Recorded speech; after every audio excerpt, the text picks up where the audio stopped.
Our Father, who is in heaven, hallowed be your name. Our Father, who is in heaven, hallowed be your name. Your kingdom come, your will be done, on earth as it is in heaven. Give us this day our daily bread. Forgive us our trespasses, as we forgive those who trespass against us. And lead us not into temptation, but deliver us from evil. Mengapa doa Anda tidak dijawab? Mungkin kita pernah bertanya di dalam hati, atau mungkin pernah mendengar orang lain berkata, "Saya sudah lama berdoa, sudah sungguh-sungguh dan yakin. Tetapi mengapa Tuhan tidak menjawab doa saya?" Mungkin juga kita pernah bertanya-tanya atau pernah mendengar orang lain berkata, "Saya sudah rajin ibadah, rajin pelayanan, banyak memberikan persembahan. Kalau di gereja ada acara, saya pasti bantu. Tetapi mengapa Tuhan tidak menjawab doa saya?" Sebenarnya Tuhan selalu dan pasti menjawab doa kita. Hanya saja jawaban itu bisa: 1. Ya, Tuhan mengabulkan doa kita. 2. Tunggu, Tuhan mengabulkannya tetapi nanti, bukan sekarang. 3. Tidak, Tuhan tidak mengabulkan doa kita. Nah, hari ini secara khusus kita akan membahas jawaban yang nomor 3, yaitu mengapa Tuhan tidak mengabulkan doa kita. Ada banyak alasan mengapa Tuhan tidak mengabulkan doa kita, tetapi hari ini kita akan membahas 3 saja, yaitu 1. Tidak sesuai kehendak Tuhan. Dan inilah keberanian percaya kita kepadanya, yaitu bahwa Ia mengabulkan doa kita jikalau kita meminta sesuatu kepadanya menurut kehendaknya. 1 Yohanes 5 ayat 14. Kita memang bebas meminta kepada Tuhan.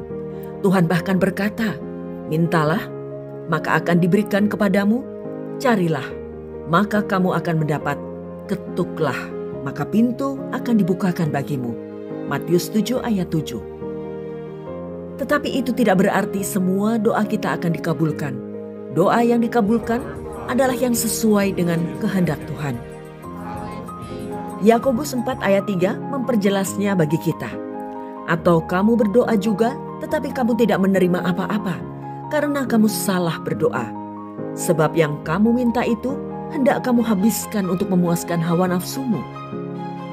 Jadi doa kita harus sesuai dengan kehendak Tuhan, tidak bertentangan dengan firman Tuhan, dan bukan untuk sesuatu yang jahat atau berdosa. Contoh, jika kita berdoa agar kebohongan kita atau kasus korupsi kita tidak ketahuan, berdoa agar orang lain celaka, dan lain-lain, maka doa itu tentu tidak akan dikabulkan oleh Tuhan. 2. Dosa. Sesungguhnya tangan Tuhan tidak kurang panjang untuk menyelamatkan, dan pendengarannya tidak kurang tajam untuk mendengar. Tetapi yang merupakan pemisah antara kamu dan Allahmu ialah segala kejahatanmu, dan yang membuat Dia menyembunyikan diri terhadap kamu sehingga Ia tidak mendengar ialah segala dosamu. Yesaya 59 ayat 1 hingga 2. Bagian ini jelas mengatakan bahwa kita harus terlebih dahulu mengakui dan membereskan dosa kita di hadapan Tuhan. Jadi jika ada dosa yang belum kita akui dan bereskan di hadapan Tuhan, mari kita bereskan. Kita bertobat, tidak mengulanginya lagi.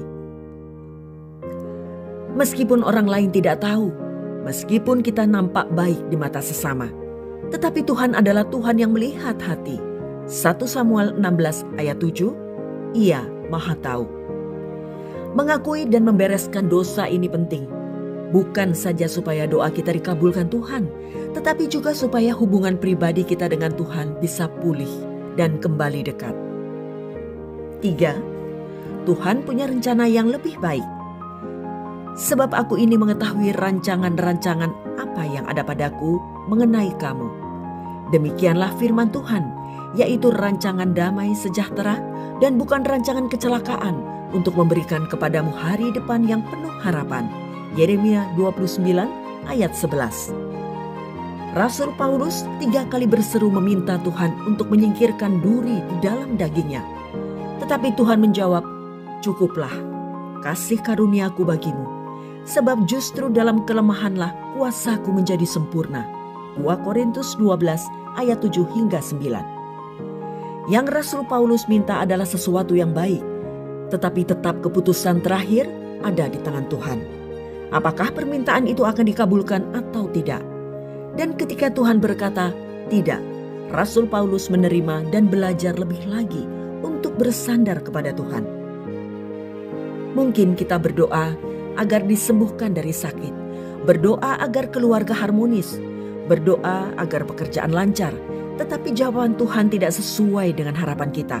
Tetaplah percaya kepada Tuhan. Jangan pernah memaksakan kehendak kita, sebab Ia adalah Tuhan yang berkuasa dan berdaulat. Bapa yang penuh kasih, Ia tahu yang terbaik untuk kita dan hanya akan memberikan yang terbaik kepada kita anak-anaknya. Matius 7 ayat 11. Ia membuat segala sesuatu indah pada waktunya, bahkan Ia memberikan kekekalan dalam hati mereka. Tetapi manusia tidak dapat menyelami pekerjaan yang dilakukan Allah dari awal sampai akhir. Meskipun sulit, meskipun saat ini hati dan pikiran kita belum bisa menerima, tetaplah percaya kepada Tuhan. Bisa jadi itu adalah bagian penempaan Tuhan kepada kita, atau ada maksud Tuhan yang lain, rencana yang lebih baik, sehingga akhirnya kita bisa menjadi saluran berkat, menjadi kesaksian yang menguatkan bagi sesama. Tetaplah berdoa dan bersandar kepada Tuhan.